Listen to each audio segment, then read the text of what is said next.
এখনও তো আমরা সিটি কর্পোরেশনের মেয়রে যাইনি, যাবো ইনশাল্লাহ, সব কাজ হবে। আমি জনগণের সেবক হিসাবে থাকতে চাই, সেবক হিসাবেই থাকবো।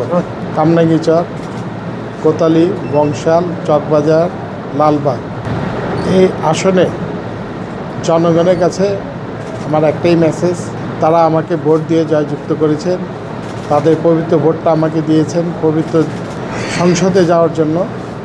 আমি সংসদে এলাকাবাসীর জন্য যা যা আমি কমিটমেন্ট করেছি সেই কমিটমেন্ট অনুযায়ী এই কাজগুলি বাস্তবায়ন যেভাবে হয় সেই চেষ্টা আমি করব। এবং প্রতিটা জনগণ, প্রতিটা ধর্মের, আমাদের মুসলমান, মুসলিম, সনাতন ধর্ম, বিভিন্ন ধর্মের যারা ছিলেন, শিয়া, মাদ্রাজি, এখানে আছেন যারা, সবাইকে আমার অন্তরস্থল থেকে ধন্যবাদ এবং তাদের কাছে আমি কৃতজ্ঞতা জানাই।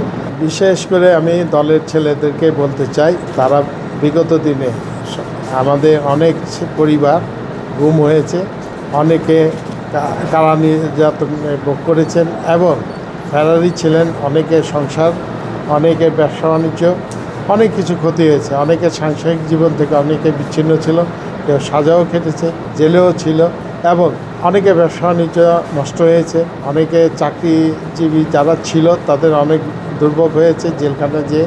আমি তাদের পাশে থাকতে চাই এবং তাদেরকে যে মূল্যায়ন করা দরকার সেই মূল্যায়নটা অবশ্যই করব।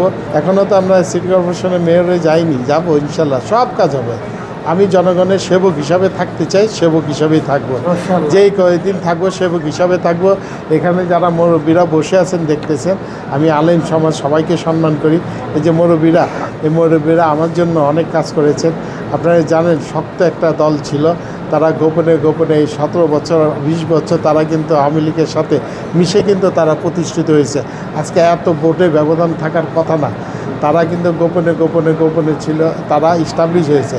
আমরা কিন্তু ইস্টাবলিশ হইতে পারি না, ইনশাল্লাহ এবার হবে।